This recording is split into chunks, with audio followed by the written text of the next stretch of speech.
Hello guys, আমার কথা কি শুনতে পাচ্ছ? Yes, sir. জি Yes, স্যার। sir.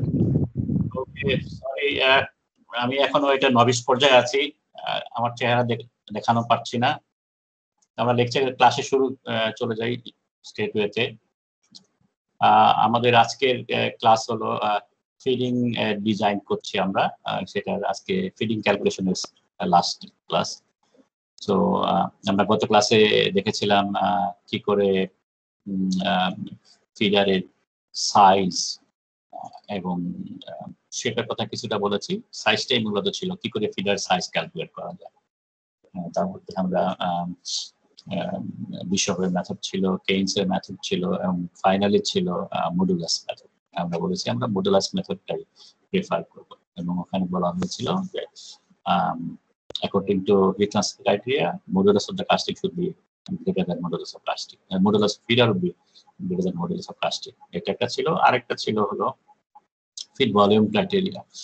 এখানে বলা হয়েছিল যে ফিডার এমন সাইজ হতে হবে সে যেন কাস্টিং এর যা ডিমান্ড লিকুইড মেটালের আছে সেটা যেন সে দিতে পারে। তো এই দুটো ছিল মেন ক্রাইটেরিয়া, একটা ফিড ভলিউম ক্রাইটেরিয়া আর একটা হলো হিট ট্রান্সফার ক্রাইটেরিয়া। এবং আমরা বিভিন্ন এক্সাম্পল দিয়ে দেখিয়েছিলাম কোন কোন ক্ষেত্রে কোন জিনিসটা মোর dominating. while designing a feeder for a particular casting আমরা এই দুটোই ক্যালকুলেট করব এবং আমাদের কারণ এই দুটো কন্ডিশনই আমাদের ফুলফিল করতে হবে এবং এই দুটো ক্যালকুলেট করার পরে যেটা সবচেয়ে বড় হবে আমরা সেইটা সিলেক্ট করব, কারণ তাহলে পরে both criteria must be fulfil. So আজকে আমাদের উদ্দেশ্য হলো আমরা optimising casting shape and placement এই দুটো কি করে দেওয়া যায়।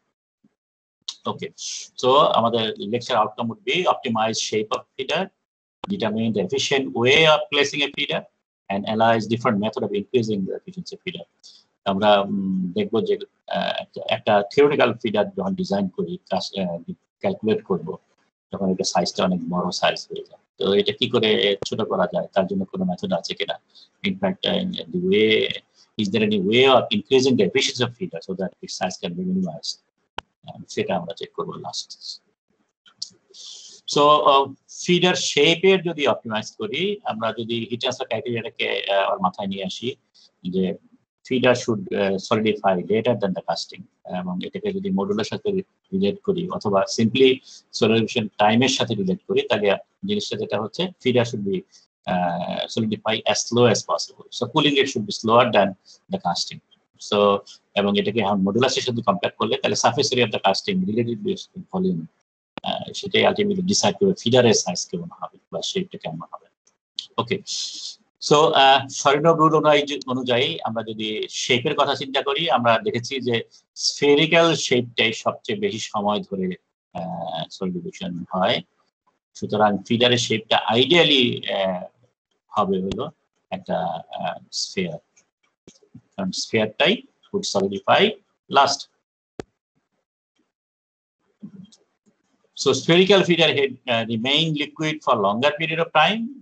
আমরা যতগুলা ইমাজিন করতে পারি। However, আমরা জানি যে একটা spherical feeder difficult to mold at the same time cause feeding problem. Feeding problemটা কেমন হবে? কারণ spherical feederটা যদি solidification শুরু হয়, সারফেস থেকে সলিডিফিকেশন শুরু হবে। সো চারিদিক থেকে সলিডিফিকেশন শুরু হবে, লিকুইড যেটা থাকবে সেটা সেন্টার।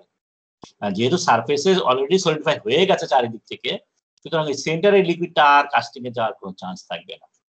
সো ফিডারের ভিতরে একটা বিরাট বড় একটা হট স্পট তৈরি হবে, ক্যাভিটি ফর্ম করবে। সো কম লিকুইড সে আলটিমেটলি ফিড করবে। সো এই টেকনিক্যাল প্রবলেমের কারণেই আমরা নর্মালি একটা স্ফেরিক্যাল ফিডার কখনোই ডিজাইন করি না, কখনো ইউজ করি না। আমরা নেক্সট বেস্ট থিং যেটা আছে সেটা চেষ্টা করি, এবং নেক্সট বেস্ট যদি হয় তাহলে স্ফেরিক্যালের জায়গায় হেমিস্ফেরিক্যাল হতে পারে। যেমন এটা এই ধরনের একটা হেমিস্ফেরিক্যাল হতে পারে, আইদার পুরাটা হেমিস্ফেরিক্যাল যদি সম্ভব হয়, না হলে পরে একটা সিলিন্ড্রিক্যাল ফিডার তার বেসটা হেমিস্ফেরিক্যাল সেটা অ্যালাউ করা যেতে পারে। যদি এটাও পসিবল না হয় তাহলে নেক্সট বেস্ট যেটা সেটা হলো cylindrical feeder. So this is the convenient way to design a feeder and manufacture a feeder. যার কারণে একটা cylindrical feeder is the most popular shape of a feeder. So besides maximizing time, আরেকটা জিনিস আমাদের যেটা চিন্তা করতে হবে সেটা হলো সেই timing of the demand of the feed metal. That is also important. আমরা গ্রে কাস্ট আয়রনে দেখেছি, আমরা বলেছি গ্রে কাস্ট আয়রনের মধ্যে যখন গ্রাফাইট ফর্ম করে দে এক্সপান্ড, যখন অস্টেনাইট ফর্ম করে দে কন্ট্রাক্ট, ঠিক আছে? সো দুইটা ক্যান বি মিনিমাইজড, ইভেন এক্সপানশনটা ম্যাক্সিমাইজ করা যেতে পারে কন্ট্রাকশনের তুলনায়। সো অ্যাপারেন্টলি কাস্টিং এর সাইজ বি ইনক্রিজড, কিন্তু দুইটার ডিমান্ড দুই সময়, সো শ্রিঙ্ক করে এক সময়, এক্সপ্যান্ড করে এক সময়, যার কারণে ফিডারের হেড একটা ফিডার লাগবে এবং তার ক্যালকুলেশনটা ওরকম ভাবে কমপ্লেক্স হয়ে যাবে। আরেকটা জিনিস চিন্তা করতে হবে, সেটা হলো ফিডারটা আমার কাস্টিং এর সাথে কিভাবে লাগাচ্ছি। সো এই জয়েনিংটা, that joining is also important, এবং থিওরিটিক্যালি আইডিয়ালি আমরা চাবো জয়েনিং যত ছোট হয়, কারণ তাইলে পরে আমরা কাস্টিং থেকে ইজিলি সেপারেট করতে পারবো, ইজিলি নক আপ করতে পারবো। ওকে, সো কি কি মেকানিজমের মধ্যে আমরা ফিডারের ডাইমেনশনটা তাহলে অপটিমাইজ করতে পারি? আমরা ফিডারের ভলিউম ক্যালকুলেট করেছি আমরা গত ক্লাসে। ফিডারটা এত বড় সাইজের হতে হবে, এন্ড এত বড় সাইজের যদি হয়, এখন শেপটা কেমন হবে, অর্থাৎ যদি সিলিন্ড্রিক্যালি আমরা বেছে নেই, তাহলে এর এইচ কত হবে, ডি কত হবে। ওকে, সো এক্সপেরিমেন্টালি দেখা গেছে এবং বিভিন্ন সায়েন্টিস্টরা বলেছে যে ফিডারের ডাইমেনশনটা should be H should be half of diameter থেকে শুরু করে 1.5 times diameter. So H should be যদি D যদি 100 হয়, তাহলে H এর ভ্যালু 50 থেকে শুরু করে 150, এই জোনের মধ্যে যদি থাকে, তাহলে V বাই A রেশিওটা এটার ম্যাক্সিমাম পাওয়া যেতে পারে। সো এটা বোথ টপ ফিডার এবং বোথ সাইড ফিডার সেটার মধ্যে অ্যাপ্লাই করা যেতে পারে। নরমালি আমরা ইউজুয়ালি ডিজাইন করব using H is equal to 1.5 diameter. So diameter যদি 100 হয়, 150 এটা দিয়ে আমরা ডিজাইন করব। But you can select H is equal to D select করতে পারো, diameter is equal to 100, H is equal to 100 সেটা করতে পারে। তবে ডিটা বড়, এটা খুব একটা আমি দেখিনি। সাধারণত H আইদার সমান অথবা 1.5 গুণ বড় অফ ডায়ামিটার, সেটাই মোস্টলি প্রেফার করা হয় ইন ডিজাইন। ওকে, আরেকটা জিনিস সেটা হলো যে ফিডার যেটা প্লেস করা হচ্ছে, ইউজুয়ালি ফিডারের বটমটা একটু রাউন্ড করে দেওয়া হয়, দিস ইজ কল্ড বাউন্ড, ঠিক আছে? রাউন্ড কেন করে দেওয়া হয়? রাউন্ড করলে পরে হিট ট্রান্সফারটা মিনিমাইজ হয়, হিটটা ভিতরের দিকে রেডিয়েট করে, যার কারণে ফিডারটা বেশি সময় ধরে লিকুইড থাকার চান্স থাকে। সো এখানকার ডায়ামিটার যা, এটারও ডায়ামিটার মোটামুটি সেম। আরেকটা সামটাইমস করা হয়, দুইটাই করা হয়, অর্থাৎ টপ যদি ব্লাইন্ড ফিডার ইউজ করা হয়, টপটাও এরকম রেডিয়েট মানে রাউন্ড করে দেওয়া হয়, এবং usually same principle this equal to আইসা, এবং এতে করে ধরে নেওয়া যায় যে একটা স্ট্যান্ডার্ড একটা ফিডারের তুলনায় এই ফিডারে বেশি সময় ধরে লিকুইড থাকে because of its shape. So যদি এই ধরনের কোশ্চেন করি, তাহলে পরে answer should be this one, this one will stay little bit longer in liquid condition. So ডোম যেটা আমরা এটাকে বলছি ডোম, আর এটাকে বলছি বাল্ব। সো দুইটাই ইউজ করা যেতে পারে if it is a blind feeder. Okay, dimension কেমন হবে এগুলা মনে রাখতে হবে। All this are empirical. কেউ কেউ এই ধরনের পছন্দ করে, আর কেউ অন্য ধরনের পছন্দ করে, বাট জাস্ট একটা কি ধরনের হয়ে থাকে সেটা একটা ফ্লেভার দেওয়ার জন্য এই ধরনের একটা ডাইমেনশন দেওয়া হচ্ছে। যদি নেক যদি ইউজ করি আমরা, এটা কি নেক যেটা ইউজ করা হচ্ছে কাস্টিং এর সাথে রাইজারের যেটা কানেকশন, যেটা নেক আছে, neck should stay as far as possible in the liquid condition. অবশ্যই এটা করতে হবে, না হলে পরে মানে ফিডিং পসিবল না। সো এখানেও যদি নেকের শেপটাও যদি কনসিডার করি, তাহলে আমরা ফিডারের যে প্রিন্সিপল ইউজ করেছি, যেটা সার্কুলারটা সবচেয়ে ভালো হতো, স্ফেরিক্যাল সবচেয়ে ভালো হতো, পারি না বলে আমরা সার্কুলার দিচ্ছি, সিলিন্ড্রিক্যাল দিচ্ছি। এখানেও ঠিক সেরকম ভাবে যদি পসিবল হয়, এই নেকটাও সিলিন্ড্রিক্যাল হবে। সো ডায়ামিটার এবং এইটুকুকে বলে নেক, এই length of the neck, diameter of the neck, আর এটা হলো নেক।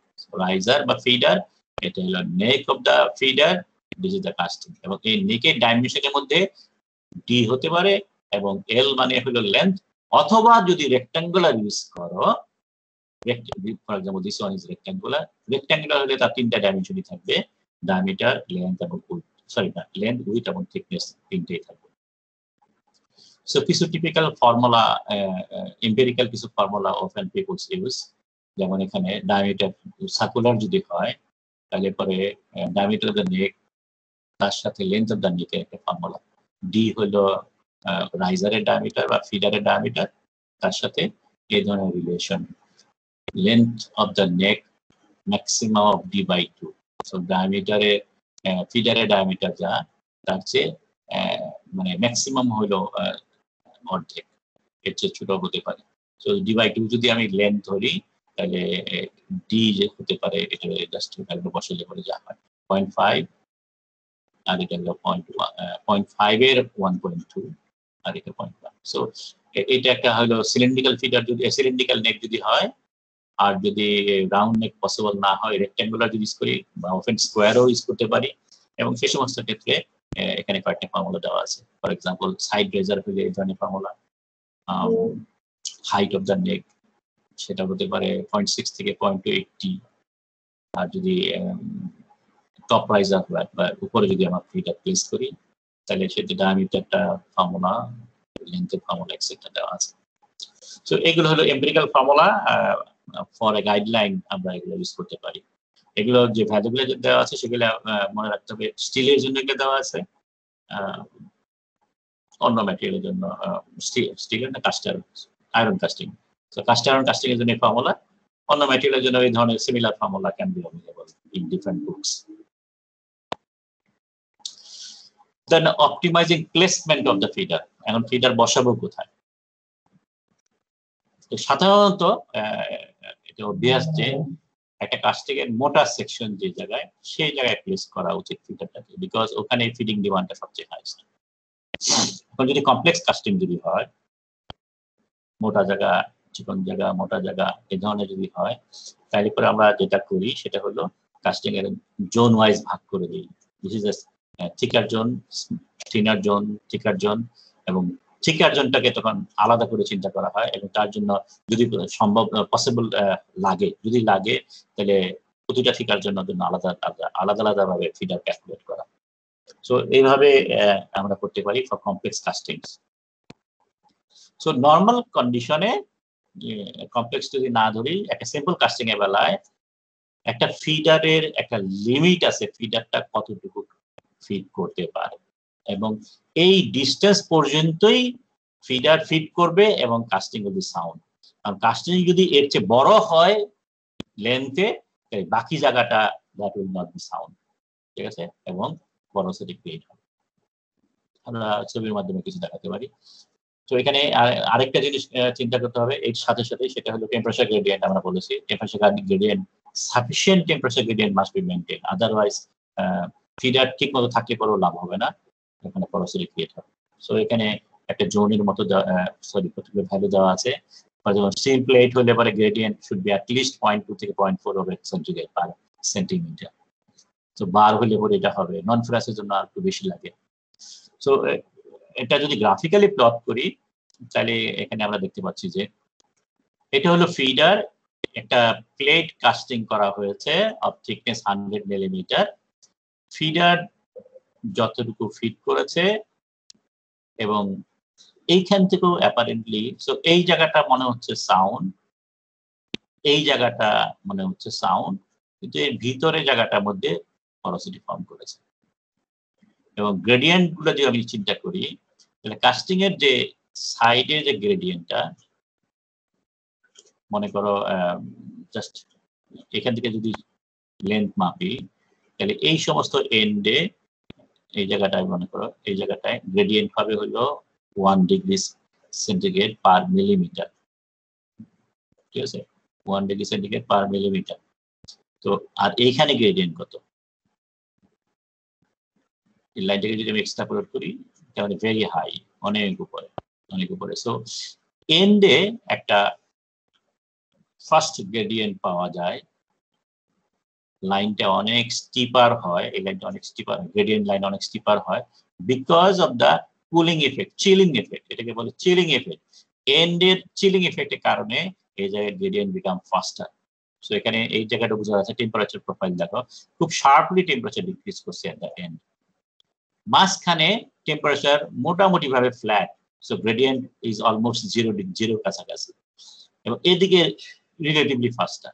সো ফিডারের কাছাকাছি টেম্পারেচার গ্রেডিয়েন্ট রিলেটিভলি ফাস্টার বিকজ এখানে টেম্পারেচার লিকুইড অবস্থায় আছে, সলিডিফিকেশন হচ্ছে। সো এই জায়গাটায় রিলেটিভলি ভালো গ্রেডিয়েন্ট আছে, কিন্তু এন্ডের মধ্যে গ্রেডিয়েন্ট সবচেয়ে ফাস্টার, যার কারণে সলিডিফিকেশন সাধারণত এই এন্ড থেকে হয়।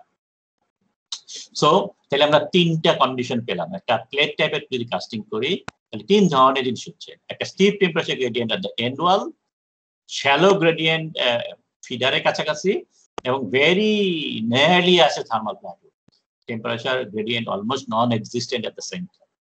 এবং যার কারণে আমরা বলতে পারছি যে ফিডারের যে ডিস্টেন্স যেটা আছে সে কিছু দূর পর্যন্ত সে বেসিক্যালি ফিট করে। এবং এই জিনিসটা আমাদের মনে রাখতে হবে, if the liquid needs to be flowing for a long time in a horizontal channel. Casting যদি প্লেট হয়, প্লেট টাইপের কাস্টিং যদি হয় যেখানে লিকুইড হরাইজন্টালি অনেক দূর পর্যন্ত মুভ করে, সেই সমস্ত ক্ষেত্রে আমাদের এই হরাইজন্টাল প্ল্যাটোর কথা চিন্তা করতে হবে। সেটা তুমি সামারি যদি করি তাহলে যেটা হচ্ছে একটা long bar or a plate is cast without a feeder, a certain length of the casting from each end of the bar is sound. আমরা একটু আগে দেখলাম ডান দিকে ফিডার, ডান দিকে কোনো ফিডার নাই, কিন্তু ডান দিকে রিলেটিভলি ফাস্ট একটা সাউন্ড পার্ট পাওয়া যায়, এবং এটাকে বলে এন্ড ইফেক্ট। ঠিক আছে, তার মানে সলিডিফিকেশন কমপ্লিট হচ্ছে because of the chilling effect at the and, এবং যতটুকু ডিস্টেন্স পর্যন্ত সলিডিফিকেশন হচ্ছে উইদাউট এনি ডিফেক্ট সেটাকে বলছে এন্ড ইফেক্ট। তারপরে ফিডার ইফেক্ট যেটা হচ্ছে, ফিডার থেকে কিছু দূর পর্যন্ত আমরা দেখছি সাউন্ড কাস্টিং হচ্ছে, এবং ওই ডিস্টেন্সটাকে আমরা বলি ফিডার ইফেক্ট। কতটুকু সলিডিফাই হচ্ছে, কতটুকু ডিস্টেন্স সলিডিফাই হচ্ছে because of the feeder. So এই দুটো পাওয়া যাচ্ছে, এবং এর সাথে সাথে আমাদের আরেকটা জিনিস মনে রাখতে হবে, যদি আমরা চিল ইউজ করি তাহলে পরেও আমরা সলিডিফিকেশনকে এনহ্যান্স করতে পারি। সো চিল দিলে পরে solidification to some extent will be influenced, আমরা একটু পরে সেটা দেখি। সো মনে করো এই ধরনের একটা কাস্টিং, এরকম একটা প্লেট কাস্টিং, ফিডার এখানে প্লেস করা হয়েছে অফ ডায়ামিটার ডি, এবং আমরা বলেছি ফিডার থেকে কিছু দূর পর্যন্ত ফিডার এফেক্ট পাওয়া যাবে। তার মানে ফিডারে এখান থেকে শুরু করে এই পর্যন্ত সাউন্ড কাস্টিং হবে without any defect, because liquid will feed from this feeder up to that much. End effect বলতে বিল করছি because of the chilling effect of the end, এখান থেকে কিছু দূর ডিস্টেন্স পর্যন্ত সাউন্ড কাস্টিং পাওয়া যাবে। সো এটাকে বলছি আমরা এন্ড ইফেক্ট। তাহলে পরে টোটাল আর বাকি জায়গাটার মধ্যে লিকুইড মেটাল এই ফিডার দিতে পারবে না, সো এখানে ডিফেক্ট তৈরি হবে।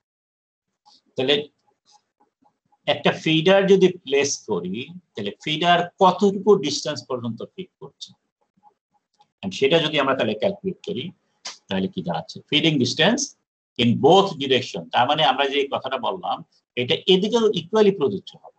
তবে এখানেও যদি একটা এন্ড পাওয়া যায় তাহলে পরেও এতটুকু এন্ড পাওয়া যাবে, ফিডারের এফেক্টটা এখানেও এতটুকু পর্যন্ত ফিডার এফেক্ট পাওয়া যাবে। সো আমরা এই এই এই দুইটা ভ্যালু এখানেও পাবো। So ultimately total feeding distance of a feeder would be equal to, তার নিজে ডায়ামিটার পর্যন্ত কিছু দূর আছে সে তো সাউন্ড হবেই, so diameter plus twice of feeding effect plus twice of end effect. So sorry, এটা এন্ড ইফেক্ট হবে, ফিডিং ইফেক্ট এন্ড ইফেক্ট, এটা ই হবে। সো তাহলে পরে সামারি যেটা দাঁড়ালো যে এই কাস্টিংটার যে কোনো একটা point, any point in the casting should be within this range. যদি উইদিন দিস রেঞ্জের মধ্যে থাকে তাহলে আমরা বলবো casting will be sound. For example একটা হিসাব দিই, লেটস সে ডি যদি 10 হয়, এটা যদি 10 হয়, লেটস সে এটা যদি 4 হয়, এটা যদি 5 হয়, তাহলে 5 আর 4 এর 9, ওই পাশেও 9, 9 দুগুণে 18, 18, আর এটা যদি 5 হয় তাহলে 18 আর 5 23। So total casting length should be less than 23। 23 এর চেয়ে বড় যদি হয় তাহলে এই ধরনের কিছু জোন পাওয়া যাবে যেখানে ফিলিং হবে না। তো তার মানে এখানে কি এন্ড ইফেক্ট একবারই ক্যালকুলেট করা হচ্ছে এর সময়? দুইবার ক্যালকুলেট করছি, কারণ এদিকেও কাস্টিংটা যদি এখানে তো অ্যাপারেন্টলি মনে হচ্ছে ইনফাইনাইট কাস্টিং, এদিকে আমরা লেন্থটা এক্সটেন্ড করি নাই। সো এটাও যদি আমি এন্ড করে দেই, এটা যদি ক্লোজ করে দেই তাহলে এখানেও একটা এন্ড ইফেক্ট পাওয়া যাবে, এই সাইডেও একটা ফিডিং ইফেক্ট পাওয়া যাবে। সো আলটিমেটলি ফিডিং ইফেক্ট দুইটা, ফিডার ইফেক্ট দুইটা হচ্ছে, এন্ড ইফেক্ট দুইটা হচ্ছে, টুয়াইস আর ডায়ামিটার হলো একটা। তো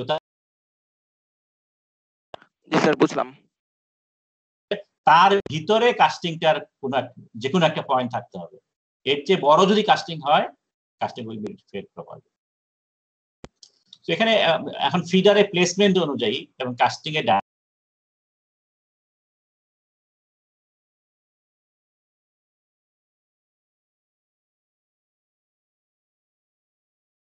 স্যার স্লাইড হ্যাং হয়ে গেছে, আপনার কথা শুনতে পাচ্ছি না।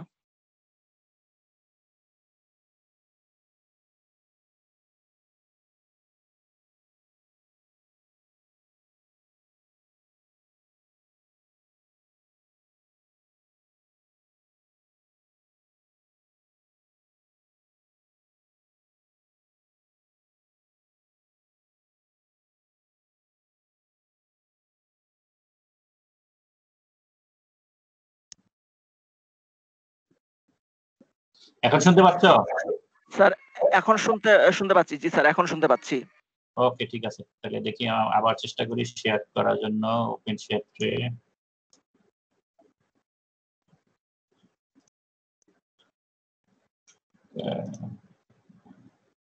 Desktop application share. ওকে, এখন দেখতে পাচ্ছ, শুনতে পাচ্ছ? জি স্যার দেখতেও sir. পাচ্ছি, শুনতেও পাচ্ছি। আচ্ছা, তাহলে পরে আমরা যেটা বলতে যাচ্ছি যে সেটা হলো যে যদি ফিডারটা মাঝখানে প্লেস করি তবে ফাইনাইট কাস্টিং, তাহলে পরে এই total length of the feeding distance should B 4.5 দুই পাশে। 4.5 থেকে আসলো এই যে এন্ড ডিফেক্ট যেটা বলি, end defect usually 2.5 times thickness. তার মানে এটার থিকনেস যদি টি হয় বা মনে করো 100 যদি হয়, তাহলে 100 মাল্টিপ্লাই বাই 200 2.5, তার মানে 250 মিলিমিটার এন্ড ডিফেক্ট পাওয়া যাবে। আর ফিডারের জন্য পাওয়া যাবে 2T, তার মানে ফিডারের জন্য এখানে পাওয়া যাবে 200। টোটাল হলো 4.5T। তার মানে ফিডার থেকে এন্ড পর্যন্ত কাস্টিংটা অবশ্যই 4.T এর মধ্যে হতে হবে, তাহলে পরে casting will be sound. 4.5T কোত্থেকে আসলে আবার বলি, 2.T পাওয়া যাবে, 2.5T পাওয়া যাবে এস কন্ট্রিবিউশন, যেটাকে আমরা বলি এন্ড ইফেক্ট, আর 2T পাওয়া যাবে feeder contribution, which is called feeder effect. তাহলে এই পাশেও যদি সমান থাকে তাহলে পরে আলটিমেটলি এই ধরনের ফিডারের maximum capacity would be D plus 90। বুঝা গেছে? এখানে 4.5T, এখানে 4.5T, আর একটু ডি। সো ডি প্লাস 90 সেটা হলো এই ফিডারের লিমিট যদি আমরা একটা মাঝখানে বসাই, যদি এন্ড ইফেক্ট দুটাই পাওয়া যায়। মনে করো এই ধরনের যদি ফিডার হয়, আমরা দুইটা ফিডার বসিয়েছি, there is no end effect, তার মানে এটা অনেক লম্বা, এদিকে অনেক লম্বা, তাইলে পরে এই দুইটা ফিডার বসানোর কারণে টোটাল ইফেক্ট কতটুকু পাওয়া যেতে পারে? দুইটা ফিডারের মাঝখানে ডিস্টেন্স যেটা হবে অবশ্যই 4T এর মধ্যে থাকতে হবে। দুইটা ফিডারের মাঝখানে ডিস্টেন্স, কারণ ফিডারের ইফেক্ট হলো টুয়াইস টি। সো এই ফিডার টুয়াইস টি, এই ফিডার টুয়াইস টি, টোটাল 4T। সো দুইটা ফিডারের মাঝখানে distance must be twice T, 4T। আর যদি চিল ইউজ করি এবং একটা এন্ড ডিফেক্ট থাকে, তার মানে এন্ডের মধ্যে একটা চিল ইউজ করেছি, তাহলে আমরা পাচ্ছি হলো 4.5T for feeder effect and end defect. তার সাথে চিলের কারণে irrespective of the chill, dimension of the চিলের জন্য 50 মিলিমিটার পাওয়া যায় সাউন্ড কাস্টিং। সো তাহলে পরে আমরা পাচ্ছি 4.5T প্লাস 50। সো এদিকে আমরা তার মানে চিল ইউজ করলে পরে আমরা অ্যাডিশনাল 50 মিলিমিটার পর্যন্ত সাউন্ড কাস্টিং পেতে পারি। স্যার এই 50 মিলিমিটার স্যার টিপিক্যাল ভ্যালু হিসেবে নেওয়া হয়েছে নাকি নাকি যে কোনো ফিডার সরি যে কোনো চিল বসালে এরকম 50 মিলিমিটার পাওয়া যাবে? যদিও আমরা জানি different material different chilling capacity আছে, এখানে ইরেসপেক্টিভ অফ চিল দেওয়া হয়েছে, but probably it will not so. যদি আমরা এখানে একটা আয়রন চিল বসাই তাহলে একরকম হবে, এখানে আমরা যদি একটা কপার চিল বসাই তাহলে ডেফিনেটলি আরেক রকম হওয়ার কথা। কিন্তু ডিসটেন্স হিসাবে এখানে ধরে নেওয়া হয়েছে fixed 50। This is experimentally determine value. So আমরা ইরেসপেক্টিভ অফ ম্যাটেরিয়াল আমরা কনসিডার করতে পারি। সো আমরা একটা যদি সাফিসিয়েন্ট একটা চিল ইউজ করি সাইজের, তাহলে পরে সে অ্যাডিশনাল 50 মিলিমিটার দিবে। So total distance will be 4.5t plus 50। আর যদি এমন অবস্থা হয় যে দুইটা ফিডারের মাঝখানে একদম সেন্টারে একটা চিল দিয়েছি, তাহলে চিলের জন্য 50 পাওয়া যাবে, তাহলে 4.5t প্লাস 50, এদিকেও 4.5t plus 50, so total 90 plus 100 এই হলো capacity. So these are the typical formula. This is for plate casting, by the way. যদি কাস্টিং প্লেট হয়, যদি রাউন্ড বার হয়, বার যদি হয়, তাহলে ফর্মুলা মডিফাই হয়ে যায়। ওকে, সোজা কথা, ডিফারেন্ট সেকশনের জন্য অ্যাভেলেবল। একটা জিনিস মনে রাখতে হবে, এই যে ফর্মুলাগুলো যেগুলো আছে, এই ফর্মুলাগুলো আমরা ইউজ করব if the section is sufficiently long horizontally. যদি আমরা মনে করি একটা রেক্টাঙ্গুলার একটা মানে কিউব কাস্টিং করতেছি, তাহলে পরে কিউবের ডাইমেনশন যেটা আছে definitely is not sufficiently long compare to its thickness, এবং সেই সমস্ত ক্ষেত্রে আমাদের প্রবাবলি এই সমস্ত ফর্মুলা ক্যালকুলেট করে না করলেও চলবে। আমরা জাস্ট একটা টিপিক্যাল জাস্ট চেক করার জন্য কোনো একটা ভ্যালু আমরা দিয়ে দেখতে পারি যে ওকে, আমরা যদি মাঝখানে বসাই, একটা ফিডার মাঝখানে বসাইলে পরে 4.t হিসাব করলে পরে বাইরে চলে যায় কিনা। কিন্তু যখন আমরা হরাইজন্টাল চ্যানেল হিসাব করি, তাহলে অবশ্যই প্রত্যেকটা ভ্যালু আমাদের মেজার করতে হবে। আমরা দেখবো কিভাবে মেজার করে। সো তাহলে পরে এটা হলো placement of a feeder for a long horizontal channel যদি থাকে কাস্টিং এর মধ্যে, ফর এক্সাম্পল প্লেট বা বার, তাহলে পরে এই ধরনের ফর্মুলা দিয়ে আমরা feeding distance of a feeder calculate করতে পারি। সো সামারি হলো ফিডার কন্ট্রিবিউশন হলো 2t, এস কন্ট্রিবিউশন হলো 2.5t, আর চিল যদি দেই তাহলে ফিক্সড 50 মিলিমিটার, মানে অ্যারাউন্ড 50 থেকে 200 মিলিমিটার পর্যন্ত সেকশনের জন্য করা যেতে পারে। যদি সেকশন আরো থিনার যদি হয়, তাহলে ফর্মুলা স্লাইটলি মডিফাই হয়ে যায়, এই ভ্যালুটা ইউজ করা যেতে পারে। এছাড়াও মাঝে মাঝে কাস্টিং ডাইমেনশন যদি চেঞ্জ হয়ে যায়, ফর এক্সাম্পল প্লেট কাস্টিং যেটা বলেছিলাম, প্লেটের ডিফারেন্ট ক্রস সেকশন যদি থাকে, তাহলে ফর্মুলাও মডিফাই হয়ে যায়। সো এখানে দেখানো হচ্ছে এটা চেঞ্জ হয়ে 3.5t হয়ে গেছে, এটা হয়ে গেছে ওই মানে ডাইমেনশন চেঞ্জ করে একটা ভ্যালু চলে আসে। সো ফর্মুলা ক্যান মডিফাইড যখন আমরা কাস্টিং এর থিকনেস ভ্যারি করে। ওকে, সো এটা গেল। আরেকটা পয়েন্ট ইস্যু, আমরা বলেছিলাম ফ্রিজিং রেঞ্জ একটা ইম্পর্টেন্ট, তার মানে অ্যালয় কেমন, এটা হলো স্কিন ফ্রিজিং রেঞ্জ অ্যালয় নাকি short freezing range long freezing range alloy. So এটার উপর বেস করে একটা ফ্যাক্টর ক্যালকুলেট করা হয়, which is called centre line resistance factor. এটার মানে হলো টোটাল সলিডিফিকেশন টাইম কতটুকু, আর উপরে হলো সেন্টারে সলিড ক্রিস্টাল আসা পর্যন্ত কতটুকু সময় লাগে। তার মানে মনে আছে আমরা যখন ফ্লুইডিটি মেজার ক্যালকুলেট করেছিলাম, তখন আমরা বলেছিলাম যে লং ফ্রিজিং রেঞ্জের বেলায় সারফেস থেকে সলিড শুরু হয়ে যায়, এটা গ্রো করতে করতে করতে একসময় চ্যানেলটা বন্ধ করে দেয়। আর লং ফ্রিজিং রেঞ্জ অ্যালয় যদি হয়, তাহলে পরে কি হয়, ডেনড্রাইট ফর্ম করে, ডেনড্রাইট গুলো ভেঙে যায়, লিকুইডের ভিতরে ডেনড্রাইট গুলো জমতে থাকে, এবং আলটিমেটলি ডেনড্রাইটের ফাঁক দিয়ে লিকুইড মেটাল যেতে কষ্ট হয়। সো এই ধরনের সিনারিও যদি হয়, তাহলে এই ফর্মুলার মধ্যে লং ফ্রিজিং রেঞ্জ অ্যালয় যেটার মধ্যে ডেনড্রাইট তৈরি হয়, সেই সমস্ত ক্ষেত্রে যেটা দেখা যায় যে এই ভ্যালুটা সলিউশন টাইমের ভ্যালুর সমান। তার মানে একদম প্রথম থেকেই আমি সেন্টারের মধ্যে ক্রিস্টাল পাবো, এবং সেই সমস্ত ক্ষেত্রে দিস ভ্যালু ক্যান বি রাফলি is equal to 1। So centre line resistance factor almost 100 এর কাছাকাছি। সো যে সমস্ত পেস্টি জোন থাকে, লং পেস্টি জোন অ্যালয় থাকে, যেমন অ্যালুমিনিয়াম 4.5% কপার, তাদের centre line resistance factor can be 96, as high as 96। On the other pure metal যেটা আছে, পিওর মেটালের ভিতরে কখনোই ক্রিস্টাল থাকে না, এবং সেই সমস্ত ক্ষেত্রে ইট ক্যান বি সে অলমোস্ট জিরোর কাছাকাছি। So centre line resistance factor can B almost equal to 0। So এখানে দেখা যাচ্ছে পিওর মেটালগুলোর ভ্যালু অনেক কম। এখন তাইলে পরে এখন আমরা যদি ফ্লুইডিটির কথা চিন্তা করি, কোন ম্যাটেরিয়ালের ফ্লুইডিটি বেশি, এই নিচের ম্যাটেরিয়ালের ফ্লুইডিটি বেশি না উপরের ম্যাটেরিয়ালের ফ্লুইডিটি বেশি? যে ম্যাটেরিয়াল যাদের শর্ট ফ্রিজিং আছে তাদের ফ্লুইডিটি বেশি, আমরা আগে দেখেছি। সো তাহলে পরে যাদের সেন্টার লাইন রেজিস্ট্যান্স ফ্যাক্টর যত বড় হবে, তাদের ফিডিং প্রবলেম তত বেশি হবে না কম হবে?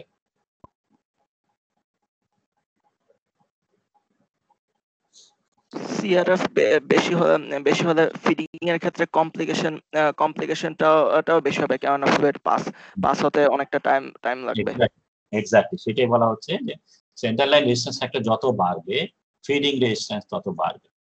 সুতরাং এই যে দুইটা অ্যালয় কথা আমরা যেটা বললাম, যে শর্ট ফ্রিজিং এজ অ্যালয় যেটা তার সিআরএফ কম, ফিডিং রেজিস্ট্যান্স কম, ফিডিং ডিস্টেন্স বেশি, increase feeding distance. On the other hand short freezing edge alloy CRF বেশি, ফিডিং রেজিস্ট্যান্স বেশি, সো ফিডিং ডিস্টেন্স কম, decrease feeding distance. So alloy wise ফিডিংটাও problematic হয়ে থাকে। তাহলে পরে এফিসিয়েন্সি আমাদের লাস্ট পয়েন্ট যেটা, সেটা হলো how to increase the efficiency of feeder. Efficiency feeder আমরা এই জন্য ফর্মালাইজ করতে পারি, সেটা হলো ফিডারের ভলিউম কতটুকু সে সাপ্লাই দিল, this is the final volume, supply দিল কতটুকু, ইনিশিয়ালি কতটুকু ছিল। So this is the efficiency of the feeder. এবং এক্সপেরিমেন্ট করে দেখা গেছে যে একটা সিলিন্ড্রিক্যাল ডিজাইন যদি থাকে তাহলে তার ফিডিং এফিসিয়েন্সি অনলি 14%। তার মানে মাত্র এইটুকু লিকুইড সে সাপ্লাই দিতে পারে। যদি এটা হেমিস্ফেরিক্যাল হয় তাহলে ইটস অ্যাবাউট 20%। আর ইনভার্স টেপার যদি হয়, depending on the dimension of the taperness, it can be 10 to 40%। তো আমরা কমন যে ফিডারটা ইউজ করি, যেটা আমরা বলছি আমরা সিলিন্ড্রিক্যাল ফিডার ইউজ করি, তো সিলিন্ড্রিক্যাল ফিডার সবচেয়ে কম feeding efficiency. So a feeder can be made more efficient by some artificial means. এবং এই আর্টিফিশিয়াল মিনস মানেই হলো either using insulating material or exothermic compound. Insulating material বলতে মিন করা হচ্ছে আমরা উপরে মনে করো কিছু বালু দিয়ে ঢেকে দিলাম, অথবা কোনো ম্যাটেরিয়াল দিয়ে ঢেকে দিলাম, অথবা এইখানে যে জিনিসটা দিয়ে তৈরি করেছি এটা কাস্টিং যদি হয়, এই ফিডারটা আমরা স্যান্ডে না করে ইনসুলেটিং ম্যাটেরিয়াল দিয়ে তৈরি করে ওখানে বসিয়ে দিয়েছি, সেটা হতে পারে। অথবা এক্সোথার্মিক কম্পাউন্ড, তার মানে এর মধ্যে ফিডারের মধ্যে আমরা কিছু কম্পাউন্ড ছেড়ে দিয়েছি, যার কারণে এটা এক্সোথার্মিক রিঅ্যাকশন তৈরি করছে এবং এক্সোথার্মিক রিঅ্যাকশনের মাধ্যমে হিট জেনারেট করছে, সো এটা বেশি সময় ধরে লিকুইড আছে। সো এখানে খেয়াল করো, লিকুইড মেটালের হাইট ক্যালকুলেট বুঝলেই হবে, যেখান থেকে জাস্ট আগে পুরোটা ভরা ছিল, শুধুমাত্র এইটুকু এসে দেবে গেছে, তার মানে সে ফিডিং করছে, only small amount of feeding is provided, as a result large cavity is formed. এখানে ইনসুলেটিং কম্পাউন্ড দেওয়ার কারণে লিকুইড আরেকটু দেবে গেছে, যার ফলে আরেকটু বেশি ফিডিং হয়েছে।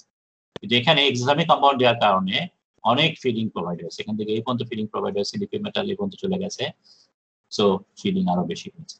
So by using either insulating compound or exothermic material mixture অথবা both, দুইটা দিয়েই আমরা ফিডিং এফিসিয়েন্সি বাড়ায় দিতে পারি। তার মানে হলো ফিডারের সাইজ আমরা ছোট করতে পারি। So we can reduce the size of the feeder, as a result casting yield can be increased. So insulation আমরা কিভাবে দেই? ইনসুলেশন যেটা এক নম্বর হতে পারে যে আমরা উপরে বালিটারি কিছু দিয়ে ঢেকে দিতে পারি, অথবা মোল্ডেড স্লিপ যেটা কিনতে পাওয়া যায়। যখন আমরা মেকানাইজ কাস্টিং মেথড ইউজ করি, ইন্ডাস্ট্রি বড় বড় ফাউন্ড্রি যেগুলো আছে, মেকানাইজ ফাউন্ড্রি, তারা ওই ধরনের ফিডার স্যান্ডের মধ্যে বানায় না, তারা জাস্ট ওই মেকানাইজ মোল্ডেড স্লিপ কিনতে পাওয়া যায়, সেগুলো জাস্ট ওখানে বসিয়ে দেয়। তো এই ধরনের মোল্ডেড স্লিপ যদি হয়, ম্যাটেরিয়াল যেগুলো আছে প্রিফর্ম স্লিপ বা মোল্ডেড স্লিপ, তার জন্য gypsum plaster, foam gypsum plaster আছে নন ফ্রাসের জন্য, আর ডায়াটোমাস সিলিকা এবং ভার্মিকুলাইটের মিক্সচার দিয়ে স্টিল কাস্টিং করা হয়। আর কভারিং ম্যাটেরিয়াল উপরে যেগুলো গুঁড়া ছেড়ে দেয়, এটা আইদার স্যান্ড হতে পারে সিম্পল কেস, অথবা পাউডার স্ল্যাগ আছে, অথবা স্ট্র দিতে পারি, চক স্ট্র দিলে আরেকটা বেটার হয়, স্টকটা বার্ন হতে হবে, যার কারণে অ্যাডিশনাল কিছু হিট জেনারেট করতে পারে, অথবা some proprietary mixer compound mixture use করা যেতে পারে। সো এই ধরনের ম্যাটেরিয়াল ইউজুয়ালি পাওয়া যায় ফর ইনসুলেশন। এখানে একটা ডেটা দেওয়া হয়েছে, স্টিলের বেলায় যদি নো ট্রিটমেন্ট করি তাহলে পরে ফ্রিজিং টাইম যদি 5 হয়, টপ ইনসুলেশন করলে পরে সেই ফ্রিজিং টাইম 13 মিনিট হয়ে যাচ্ছে, সেখানে 5 মিনিট পরে সলিডিফাই হয়ে গেল, 13 মিনিট পরে সলিডিফাই হচ্ছে, লঙ্গার টাইম সে মোল্টিং থাকছে। ওয়াল ইনসুলেশন যদি করি তাহলে কম, টপ এবং ওয়াল যদি করলে 43, যেখানে 5 মিনিট ধরে লিকুইডে 5 মিনিটের পরে সলিডিফাই হয়ে যেত, টপ এবং ওয়াল ইনসুলেশন করলে পরে 43 মিনিট পর্যন্ত সেই লিকুইড থাকছে। So feeding can be extensively done by using this top and wall insulation. So এটা একটা গেল। আরেকটা হলো এক্সোথার্মিক ম্যাটেরিয়াল, ইউজুয়ালি থার্মাইট মিক্সচার। তোমরা থার্মাইট মিক্সচার হয়তো নাম শুনেছো, It is a mixture of aluminium, not alumina, aluminium plus iron oxide. So aluminium plus iron oxide reacts to form alumina plus iron. এবং এটা tremendously explosive reaction হয় once started. So huge quantity of heat generate করে। যদি Fe2O3 জায়গায় Fe3O4 করি তাহলে আরো hit generate করে। So this is thermite mixture, যেটা বেসিক্যালি আমরা পাউডার ফর্মে ফিডারের উপরে কাস্টিং হওয়ার পরই ফিডার ভরে গেছে, তখন এই আয়রনের মধ্যে যদি এই মিক্সচারগুলো দিয়ে দেই, because of the heat reaction can initiate and huge temperature generate করে, এবং আয়রন যেহেতু তৈরি হচ্ছে সেই iron can go back to the casting as well. So for steel casting এই ধরনের ম্যাটেরিয়াল আমরা ইউজ করতে পারি। সো দুই ভাবে দিতে পারি, আইদার জাস্ট সিম্পলি উপরে পাউডার ফর্মে অ্যাড করতে পারি, অথবা আমরা যদি প্রি ফর্মের ফিডার ইউজ করি, তার মানে ফিডারের তৈরি করা ফিডার যদি থাকে, তাহলে ওই যেটা দিয়ে মিক্সচার দিয়ে তৈরি করি ফিডার, একটু আগে যেটা বললাম, সেই মিক্সচারের মধ্যেই থার্মাল মিক্সচার দিয়ে দিতে পারি, যাতে করে finally reaction can start. So এই দুই ওয়েতে either insulating material or exothermic material can be added to increase to raise the efficiency of the feeder. এখানে একটা এক্সাম্পল দেখানো হয়েছে, আমরা বলি যে this is 14%, this is about 20%, this is 10 to 40%। আর যদি আমরা রেডিমেড যদি ফিডার ইউজ করি স্লিভ সহ ইনসুলেটিং ম্যাটেরিয়াল দিয়ে, তাহলে it can be raised to up to 67%। এখানে একটা জাস্ট নিউমেরিক্যাল ছবি দেওয়া হয়েছে। সো এটা হলো actual dimension of a feeder of this type of plate casting, যদি কোনো রকমের কিছু না দেই, জাস্ট সিম্পলি সিলিন্ড্রিক্যাল ফিডার। যদি আমরা এখানে এটার মধ্যে কি দিয়েছি, এফ হলো ইনসুলেটিং ফিডার ইনসুলেটিং ম্যাটেরিয়াল দিয়ে তৈরি করে দেওয়া হয়েছে। সো ফিডারের সাইজ খেয়াল করো কত ছোট হয়ে গেছে, অনেক পরিমাণ লিকুইড এখানে চলে গেছে। আর যদি আমরা এক্সোথার্মিক ফিডার ইউজ করি, again feeder size can be much smaller again, এবং আরো বেশি পরিমাণ ফিডিং এখানে দেওয়া সম্ভব। So this is a way of increasing feeder efficiency. কিছু typical graph already বইয়ে available আছে। So different kind of wall thickness এর কারণ জন্য feeding efficiency কত হতে পারে সেটার কিছু ইকুয়েশন দেওয়া, মানে গ্রাফিক্যালি দেওয়া আছে। So different kind of exothermic material দিলে পরে different kind of feeding efficiency improvement এখানে করা সম্ভব। আরেকটা ছবি আছে, এখানে হলো কাস্টিং ওয়েট যদি দেই, ডিফারেন্ট কাস্টিং ওয়েটের জন্য ফিডারের ডাইমেনশন এখানে বলে দেওয়া আছে already. So casting modulus, casting weight, এই দুইটার কম্বিনেশনের জন্য কি ধরনের ফিডার ইউজ করা যেতে পারে for shrinkage of the material. So যে অ্যালয়টা ইউজ করছি তার যদি 5% শ্রিঙ্কেজ হয়, তাহলে এই ধরনের লাইন ফলো করে আমরা ফিডারের ডাইমেনশন করতে পারি। যদি ডাইমেনশন ডিফারেন্ট হয় তাহলে আমরা এই ধরনের ইউজ করতে পারি, এক্সেট্রা। এখানে একটা ছবি দেওয়া আছে কিভাবে ইউজ করে। সো এটা একটা সিলিন্ড্রিক্যাল কাস্টিং, এটা হলো কাস্টিং। সো কাস্টিং এর মধ্যে এটা ডাইমেনশন ছোট, যে কোড দেওয়া আছে যেটা, সেই কোডটা ইনফ্যাক্ট ইনসুলেটিং প্যাড দিয়ে তৈরি করা হয়েছে। ইনসুলেটিং প্যাড দিয়ে তৈরি করলে সুবিধা কি হচ্ছে, যেটা যেহেতু ইনসুলেটিং প্যাড, সেখানে বেশি সময় ধরে লিকুইড অবস্থা থাকবে। সো চিকন সেকশন যদিও, এটা প্রিম্যাচিউর সলিডিফিকেশন হবে না। ফিডার যেটা আছে, ফিডার এখান থেকে এই পর্যন্ত আসতে পারবে ফিডিং। আর ফিডার যেটা ইউজ করা হয়েছে, সেই ফিডারের এখানে ইনসুলেটিং প্যাড দেওয়া হয়েছে, অ্যাজ ওয়েল অ্যাজ উপরে এক্সোথার্মিক ম্যাটেরিয়াল দেওয়া হয়েছে। তো দুই ভাবে ফিডারটাকে এখানে কাস্টিংটাকে ফিডিং এফিসিয়েন্সি বাড়ানো হয়েছে। চিলের কথা আমরা বলেছি, যে চিল দিলে পরেও ফিডিং ডিসটেন্স বেড়ে যায়। সো ডিফাইন কাইন্ড অফ চিলের জন্য চিল সারফেস যেটা দিচ্ছি, চিল সারফেস উপর বেস করে shrinkage of the alloy can be minimized. So L/T ratio প্লেটের যেটা হয়, যদি আমরা চিল না দেই তাহলে পরে এই ধরনের shrinkage হবে, চিল দিলে পরে shrinkage can be minimized। যে 100% চিলিং করি তাহলে লাইন এখানে চলে আসে, সো shrinkage অনেক কমানো যায়। এটাকে যদি আমি এর সাথে নিয়ে যাই, ভলিউম অফ ফিডারের সাথে সেম ফিগার, তার মধ্যে এটাকে রিপ্লেস করা হয়েছে। সো চিল যত বাড়াবো, ভলিউম অফ ফিডার তত কমানো যায়। Compare to casting, volume of feeder can be minimised. So এখানে 0% এর জন্য for example L/T ratio of the square plate যদি একটা হয় এই ধরনের যদি হয় 5 এর জন্য, তাহলে উইদাউট চিল এটার 40% অফ কাস্টিং ফিডার লাগবে, আর যদি 100% চিলিং করি তাহলে অনলি লাগে 5%। সো যত বড় কাস্টিং তার অনলি 5% ফিডারিং ভলিউম লাগে। So chilling can be used to improve the efficiency of the feeder. So this is all about যদি এতে ব্যাক করি।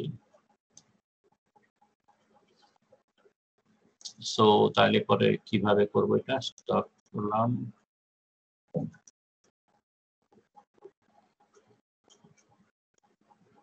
আমার চেহারা কেমনে আনবে এখন?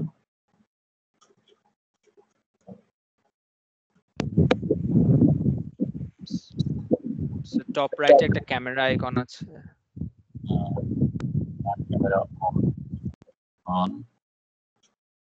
ইয়েস, কিন্তু এটা তো বড় করা যাচ্ছে, বড় করা যায়? ওকে, আমার এটা এক্সপার্ট হতে হবে।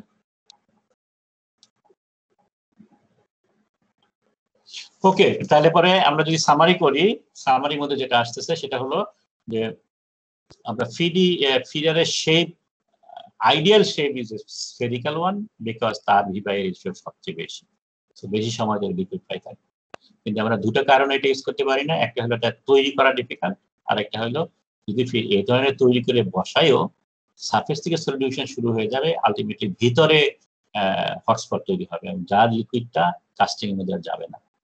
যার কারণে আমরা সিলিন্ড্রিক্যাল ফিডার ইউজ করি না, আমরা হেমিস্ফেরিক্যাল ইউজ করতে পারি, যদি এটা ডাইমেনশনটা এগেইন এটা তৈরি করা ডিফিকাল্ট। আরেকটা করতে পারি সেটা হলো সিলিন্ড্রিক্যাল ফিডার ইউজ করতে পারি, যার নিচে হেমিস্ফেরিক্যাল করতে পারি, দ্যাট ইজ পসিবল।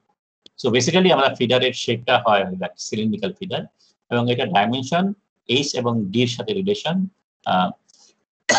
হাইটের অর্ধেক ডায়ামিটার হতে পারে অথবা হাইটের 1.5 গুণ, সরি ডায়ামিটারের অর্ধেক হাইট হতে পারে অথবা ডায়ামিটারের 1.5 গুণ হাইট হতে পারে। সো এই ধরনের ইউজুয়ালি ফিডার ডাইমেনশনটা ইউজ করা হয়। এখন নেক যেটা ইউজ করা হয়, অর্থাৎ কাস্টিং এর সাথে ফিডারের যে কানেকশন যেটা আছে, যেটাকে আমরা নেক বলি, নেকের ডাইমেনশনটা should be as small as possible, যাতে করে এটা বেশি সময় ধরে হিটেড থাকে। এবং এটা করার জন্য নেকের হাইট এবং নেকের ডায়ামিটার যেটা আছে, এগেইন নেক যেটা আছে সেটাও সিলিন্ড্রিক্যাল করা বেটার, এবং যদি সিলিন্ড্রিক্যাল পসিবল না হয় তাহলে রেক্ট্যাঙ্গুলার বা স্কোয়ার করা যেতে পারে, এবং তার জন্য কি ধরনের টিপিক্যাল ফর্মুলা, এমপিরিক্যাল ফর্মুলা আছে সেটা কিছু আমরা দেখেছি। সো আরেকটা এরপরে যেটা আছে যে how to increase the efficiency of feeder, কারণ নরমাল একটা অর্ডিনারি ফিডার যদি আমরা বসাই, একটা সিলিন্ড্রিক্যাল একটা ফিডার যদি বসাই, তার এফিসিয়েন্সি অনলি 14%। সো এই 14% অনলি হলে পরে তার ফিডার প্লেসমেন্ট, তার ফিডারের সাইজ হিউজ হয়ে যায়। তো এটার এফিসিয়েন্সি কি করে বাড়ানো যায়, তার জন্য 2 ধরনের মেথড কমনলি ইউজ করা হয়, এটা 3 ধরনের মেথড কমনলি ইউজ করা হয়। সেটা হলো, একটা হলো আমরা ইনসুলেটিং ম্যাটেরিয়াল দিয়ে ফিডার তৈরি করতে পারি, অথবা উপরে সারফেস ইনসুলেটিং ম্যাটেরিয়াল ছেড়ে দিতে পারি, সেটা একটা হতে পারে, অথবা আমরা এক্সোথার্মিক ম্যাটেরিয়াল ইউজ করতে পারি। এক্সোথার্মিক ম্যাটেরিয়াল দিলে পরে রিঅ্যাকশন হবে, হিট জেনারেট করবে। তো আমরা দুটোই করতে পারি, এক্সোথার্মিক ম্যাটেরিয়াল দিয়েও দিতেও পারি এবং ইনসুলেটিং ম্যাটেরিয়াল দিয়েও স্লিপ তৈরি করতে পারি, সেটাও পসিবল। আরেকটা হলো যে আমরা চিল দিয়েও বাড়াতে পারি। আমরা দেখেছি যদি আমরা চিল ইউজ করি তাহলে পরে পার্সেন্ট শ্রিঙ্কেজ অনেক কমানো যায়, এবং ফিডারের ডাইমেনশনটা, ফিডারের ভলিউম রিকোয়ারমেন্টটা অনেক রিডিউস করা যায় যদি আমরা ম্যাক্সিমাম চিল ইউজ করতে পারি। প্লেসমেন্টের কথা ভুলে গেছি। সো ফিডারের একটা নির্দিষ্ট লেন্থ পর্যন্ত সে ফিট করতে পারে যদি এটা হরাইজন্টাল চ্যানেলে আমরা ফিডার ইউজ করি। ফর এক্সাম্পল প্লেট কাস্টিং যদি করি, তাহলে পরে এই হরাইজন্টাল চ্যানেলের মধ্যে টোটাল কাস্টিং এর যে ডিসটেন্স যেটা আছে, total casting distance should be covered by 2 factors, either feeder অথবা এন্ড ডিফেক্ট, অথবা যদি চিল দেই তাহলে চিল। এই তিনটা জিনিস দিয়ে ফিডারের প্রতিটা পজিশন কভার করতে হবে। যদি এই ফিডার এবং এন্ড ডিফেক্ট এবং চিল এই টোটাল যে তার কভারেজ যেটা আছে, ফিডারের জন্য 2t, এন্ড ডিফেক্টের জন্য 2.5t, চিলের জন্য 50 মিলিমিটার ফিক্সড। সো এই সবগুলো মিলে যদি টোটাল ডিসটেন্স যেটা পাওয়া যায়, সেটা যদি কাস্টিং এর টোটাল লেন্থের চেয়ে কম হয়, তাহলে কাস্টিং এর মধ্যে কোনো জায়গা পাওয়া যাবে যেটা ফিডারও কভার করছে না, এন্ডও কভার করছে না, চিলও কভার করছে না, সুতরাং সেই সমস্ত জায়গায় ডিফেক্ট তৈরি হবে। So we must ensure that আমরা ফিডার যেভাবেই প্লেস করি না কেন এই এফডি ডিস্টেন্সের মধ্যে যেন কাস্টিং এর প্রতিটা পয়েন্ট থাকে, তাহলে পরেই casting will be sound. So this is about today's class. Any question, guys?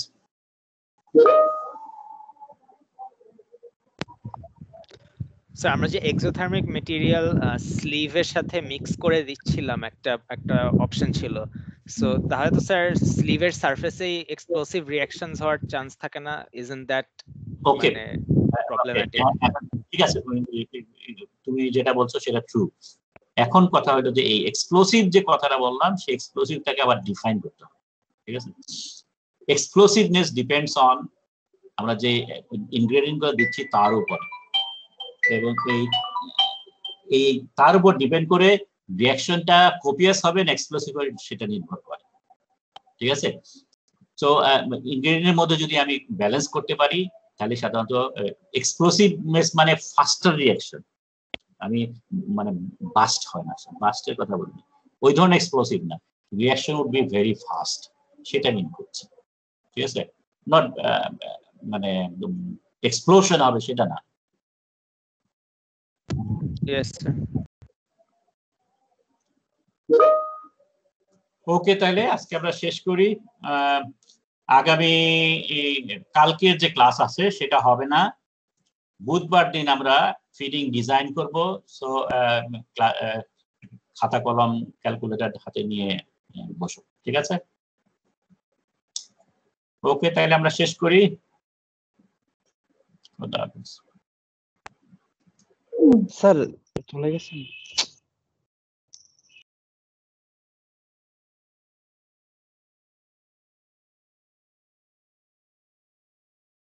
একটু বলিস যে হচ্ছে এইটাতে জয়েন করার সময় অনেকের দেরি হয়েছে, আজকের অ্যাটেন্ডেন্স একটু কনসিডার করে। ভাই আজকে স্যারের অ্যাটেন্ডেন্স স্যার ওইভাবে কাউন্ট করে না, ওটা লাস্ট লিড দিয়ে কাউন্ট করে, চিন্তা করিস তুই। আজ কয়জনের অ্যাটেন্ডেন্স নিতে দেরি হয়েছে? অ্যাটেন্ডেন্স সামনে না ভাই, স্যার ফাইনাল অ্যাটেন্ডেন্স কাউন্ট করে। তুই মিটিং শেষ এখন তাই। ওকে, তুমি আমাকে জিরকোনিয়ার ব্যাপারে যেটা বলছো সেটা তুমি তো ফেসটাতে এডিট করতে পারবে, তাই না? সিআর আছে?